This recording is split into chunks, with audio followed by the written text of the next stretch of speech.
Hey, welcome to our at-home film series. I'm your watch party host, Andre Walker. While we can't gather on Art Hill as we have in years past, we still wanted to continue this fun summer St. Louis tradition in a new virtual way. This year's theme, Summer Escapes. And we have an amazing lineup of films, trivia, food, and fun. We're swapping our picnic blankets and food truck favorites for sofas and carry-out specials from some of your go-to local restaurants. So grab your friends and family and join us right here every Friday night in July. A special thank you goes out to our event partner, Sauce Magazine, and all of our restaurant partners. Local restaurants have joined with us to provide some special menu options. Visit slam.org/film series to see the participating restaurants and to find a special movie-inspired recipe from Sauce Magazine.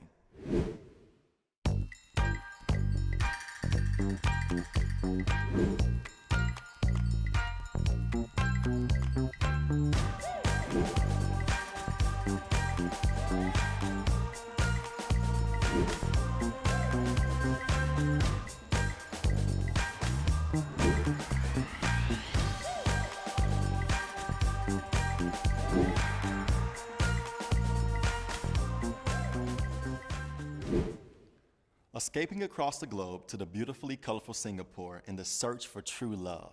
Sounds nice, doesn't it? Be transported by this week's movie, Crazy Rich Asians. But before we get to the show, let's kick things off with amazing cocktail and mocktail recipes prepared by Slam Events.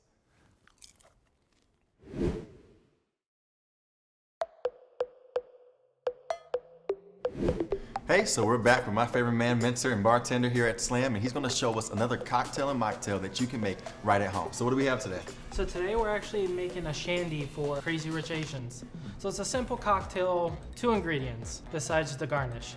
So the 2 ingredients that we're gonna start off with actually is our summer lager, which we're using local Schlafly, as well as just some ginger beer. So we're gonna start off with a few slices of the lemon. All right. Then we have some fresh mint leaves. And mint leaves, are those, what does that do for the drink? Does that add any flavor? Or? Just strictly almost like a sweetness, Okay. sweet finish. Oh, awesome. So just about 3 or 4 mint leaves. We're gonna start off with about 6 ounces of the beer. So this is more of like a ginger drink, beer. It's a little bit of a mixture of both. The ginger just gives it a little bit of flavor at the very end, same with the mint as well as the lemon. Okay, awesome. I'm excited to try this.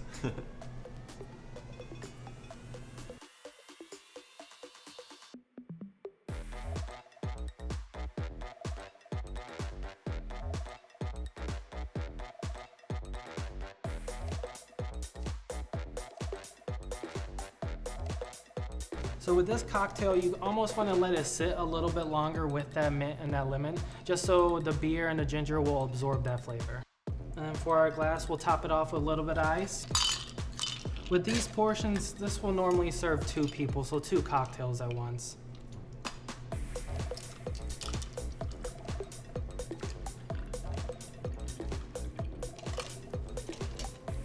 And we're just gonna top it off with lemon. And then a fresh mint leaf right on top. Oh, wow. We'll give it a try. All right, we'll go ahead and give it a try.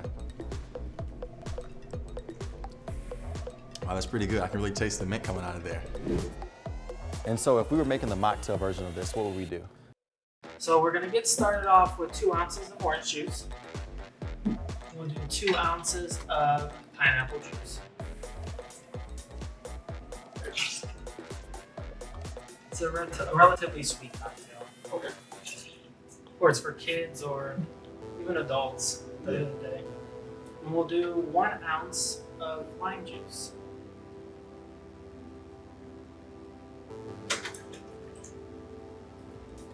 And we'll do just a splash of grenadine.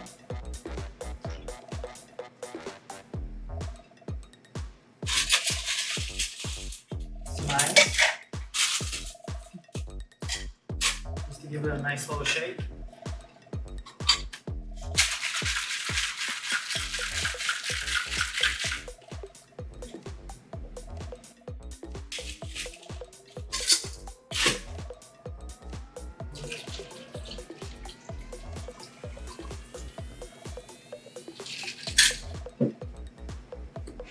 the hop water from Urban Chestnut. It's also a local brewery. Finish it off with It's a great color smell. a little cherry. And then just a little bit of rosemary.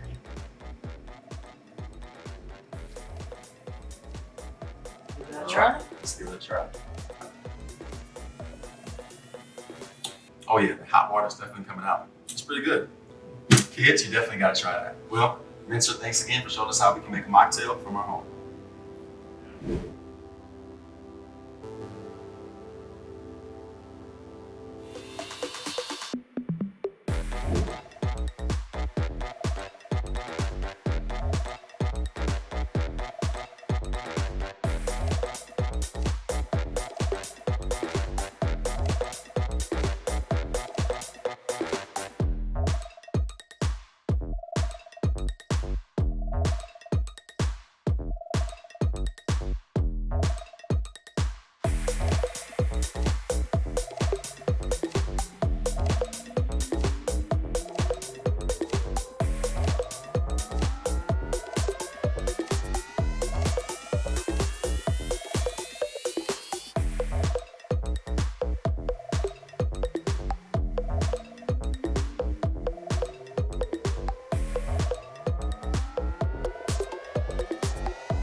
Contemporary art allows us to see things in the world that we wouldn't see every day. Contemporary art is a great thing. It can be thought-provoking, it can engage with contemporary social and political realities, and art can also be fun.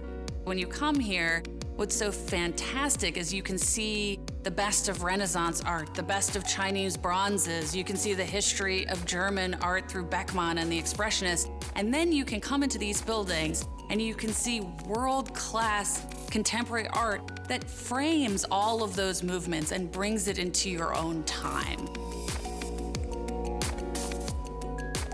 The East Building, which was designed by the British architect David Chipperfield, opened in 2013. It showcases light and this architectural framework that was made specifically to bring the best out of contemporary art. You can kind of trace a trajectory from abstract expressionism through pop art and minimalism, right up to the most cutting-edge work which is being made today. The area of the collection which is particularly distinguishing is a post-war German art. So we have a great group of works by Gerhard Richter. I kind of joke that our kind of Mona Lisa of the contemporary collection is our Gerhard Richter Betty. We have an amazing early Ellsworth Kelly Spectrum, which is just gorgeous in its luminosity and its color. We also have one of the most important works by Kerry James Marshall, Watts, 1963. We have a work by a Ghanaian artist, Ellen Atsui, a really beautiful Joe Mitchell. If you look at our collection, it does reflect a global range of artists.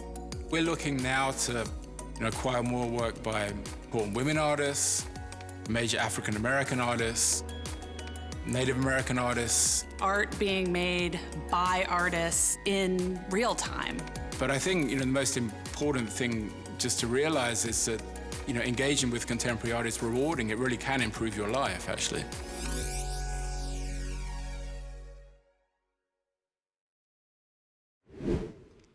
So you think you're a movie buff? Put your knowledge about this film to the test and challenge your friends.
Get creative with items found around your home and make an artful keepsake inspired by tonight's movie.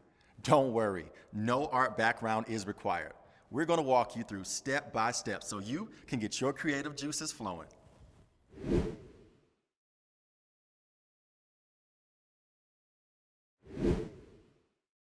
Hi everybody, my name is Kira and I'm an educator at the St. Louis Art Museum. So tonight's movie is Crazy Rich Asians, which is a movie about love, celebration, weddings, and finding out that your boyfriend is super crazy rich.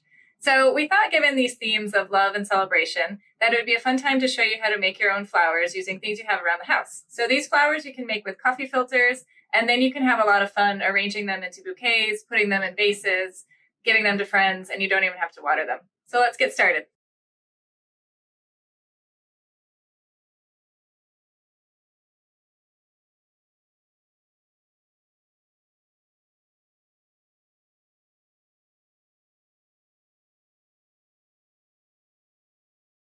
In order to make our flowers, there's a few materials you'll want to gather. So as I mentioned, you can use coffee filters, small or big will work fine. Then you'll need something that you can build your flower on. So there's lots of options to choose from. You could use a toothpick, a T-pin works really well for sewing. You could use a bamboo skewer, like if you're going to grill meat, some wire if you have it, or if you go outside and you find a nice straight stick, that would work really well too. And then some other things that you'll need is a little bit of glue, like an Elmer's glue or any kind of glue that you have, some tape if you have it on hand, and then some scissors and a pencil. And then, as I mentioned, you could use white coffee filters if you want, or you could go ahead and paint them or color them in any way. So I did some where I watercolor painted them, and then some where I used food coloring to dye them. You also, if you've got colored pencils or markers on hand, you could use that to play around and see what kind of colors you can make. So once you have your coffee filters ready to go, then we can start making the flowers. So I have about 10 petal coffee filters here. That'll be about 10 flower petals, but you could have fewer and make a smaller flower, or you could have more and make a really big poofy flower. So I'm going to start with 1 or 2 filters and take it out, and we're just going to fold it 4 times. Fold it in half 4 times. So we'll fold it in half once, fold it in half again, a 3rd time, and then that 4th time. And so then you'll get this cone shape. And then you can go ahead and you can make your flower petal shape. So you could have a round petal if you want, you could have a pointy petal. And if you wanted it to be kind of bigger, then you could use up most of your coffee filter. Or if you want a really small one, then you can just draw a really small shape. So I'm going to do one kind of in the middle, and I'm going to do a round petal. And then I'm just going to go ahead and cut that out. It's a little bit like making hearts. So you're going to repeat that step for as many coffee filters as you want to use in your flower. And before I unfold this, I can use it as a template so that all of my petals are the same size. So we'll fold it in half again, fold in half a 3rd time, and then a 4th time. And then we can go ahead and trace it. And then you can cut it out just like you did before. So repeat that step as many times as you need to, and I went ahead and pre-made some petals in order to build the flower. So I'm going to go ahead and make it on a toothpick, and I'll start, this one I pre-poked some holes in it just using a nail because I thought it would be easier to make the flower, but you could also just use the pointy end in your toothpick and put it right through your coffee filter. So I'm going to start with one and thread it onto the toothpick and then kind of squish it up and give it a twist down here. And this is where the glue comes in handy. You could do it without it if you don't have any, but if you can put a little bit of glue in the middle here, it will help it stay on your stick or your wire or whatever you're using. And then you can squish that in there. You might want to take a few seconds to let it dry. And then you just repeat that process for as many petals as you decide to use. You slide it on and give it a twist. And it's okay if it gets squished up because you can fix it later. And do the same thing. And for this one, I think I might use just 5 or 6. I kind of like them a little bit smaller. So once you get to the point where you feel like your flower is the size that you want it to do, make sure you've twisted that bottom part onto your stick or your wire, whatever you're using. And then you could take a little bit of tape and tape it on the bottom just to make sure that it stays on there. So put a little tape, make sure it's on both the paper and the stick part. And then you have a flower. And so once you have that, there's some other fun things you could do. You might want to go ahead and put some green paper on your stick to make a stem and maybe make some leaves. You could put it on a stick, as we mentioned, and make it maybe look like a cherry blossom or something. Or you could even, if you did a white filter, you could go ahead and paint it afterwards too.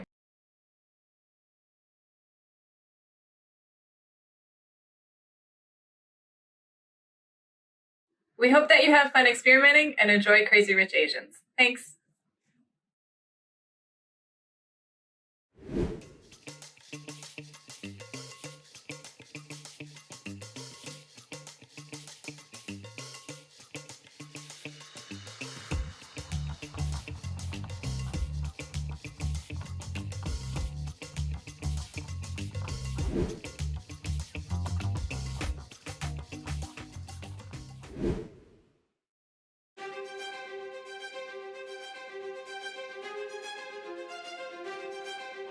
Who was Millet?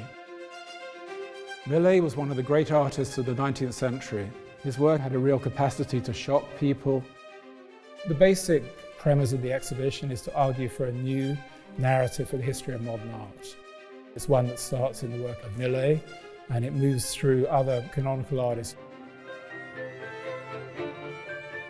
It's surprising just how widespread his influence was. Van Gogh was obsessed by Millet. Claude Monet was greatly influenced by Millet's work. Salvador Dali. Dali produced a whole body of work which was actually inspired by one particular painting by Millet, the Angelus. Once you start to look into his work, you realize how radical it was, but also in terms of his subject matter. He was representing rural life, but it was modern rural life, and the complexities of that life in all its harshness and richness too. It also speaks fundamentally to the importance of human dignity. If you look at these paintings, they're about Millet justifying the importance of these workers. In the day and age in which we live today, that is an important message. These are paintings, drawings, pastels. They're coming from all over the world. Coming from Japan, from around America, from around Europe, all coming together in St. Louis. It's been exciting to see the show come together. It's really an exceptional, I would say once in a lifetime opportunity for people to see these works.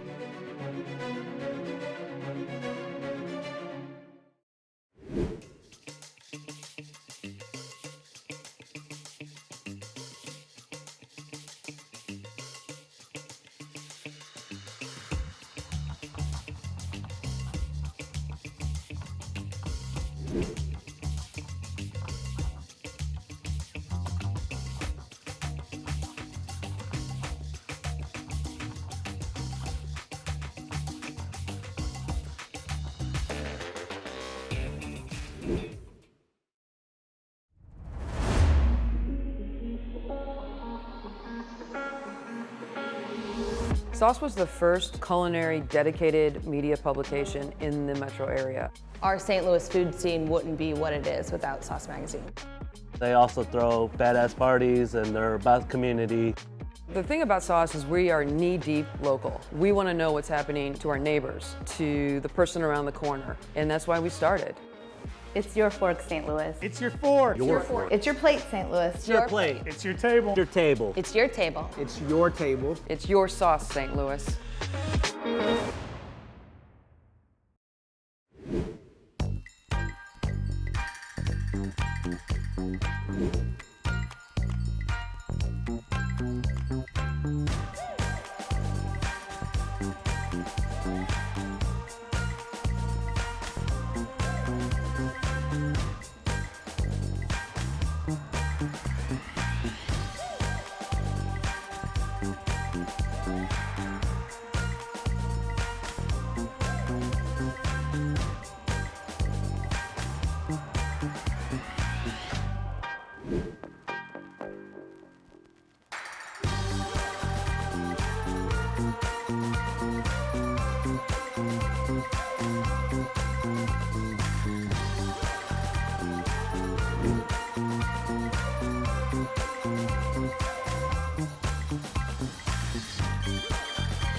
A huge thank you to everybody that shared pics for last week's At Home Film Series Challenge.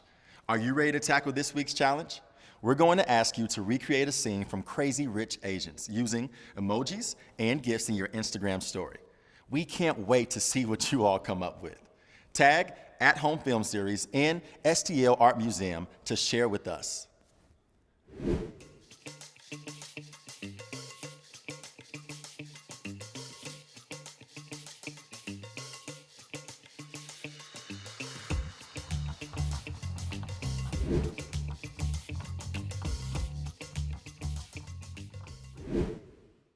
Thank you to our annual and BAC members for your support of the Art Museum during our COVID-19 shutdown. Museum members enjoy many benefits, including free admission to exhibitions, exclusive events, discounts, and more. Sounds good, right? For more information on how you can become a museum member, visit slam.org/membership. Hi, I'm Jennifer Thomas, the Director of Annual Programs at the St. Louis Art Museum. I want to take a quick moment to thank all of our members in the audience this evening. It is through your support that makes programs like these possible. I look forward to welcoming you back to the museum very soon, and in the meantime, I hope you have your favorite snacks and enjoy tonight's movie.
Thank you to the members of the museum's corporate partnership program.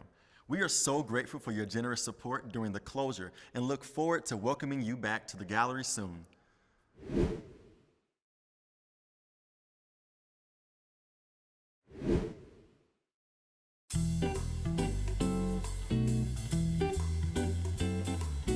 I never actually started out to be a collector, but I loved art and I wanted to have art on the wall. I always loved having pictures on the wall. And so I started out buying one piece, another piece, and I was dabbling into it. Abstraction was my reason and my love and my passion for art, and that's why I collected it. I was able to connect up with some of those black artists that were part of a movement like abstract expressionism. We developed close relationships and close ties.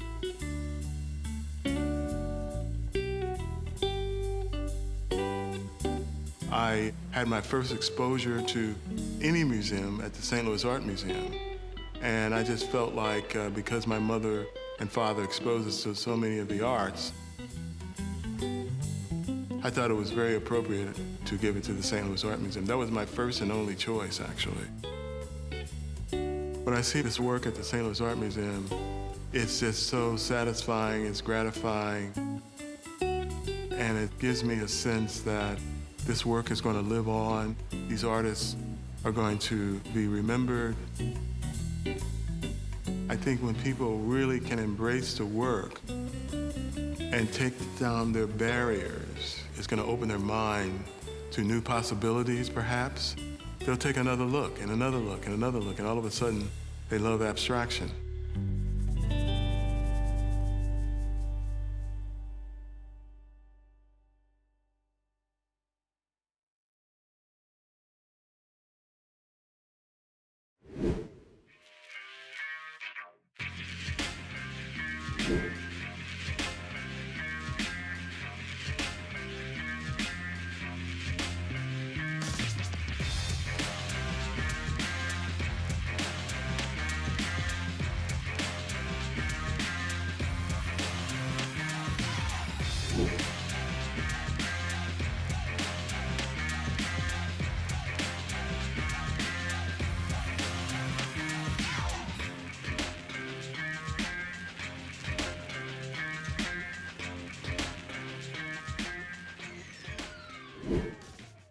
For a quick and easy way to find where you can watch tonight's movie, check out Real Good, the universal search engine for all streaming services.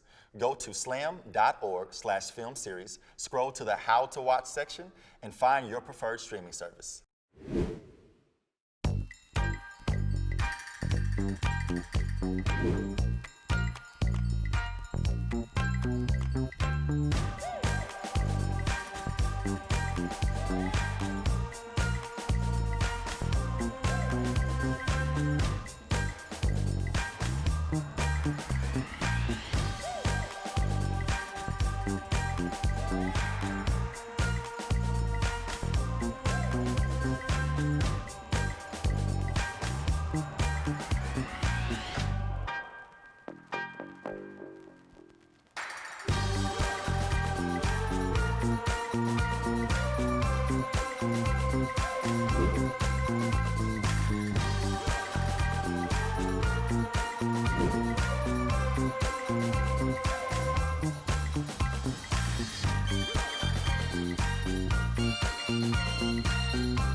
Thank you for joining us for the At Home Film Series Watch Party. We'd like to once again thank Sauce Magazine and all of our partnering restaurants. We hope to see you right here next Friday at 8:30 p.m. for another amazing lineup of art activities, movie trivia, cocktail making, and more, followed by summer fun film. Now sit back, relax, and enjoy this summer escape.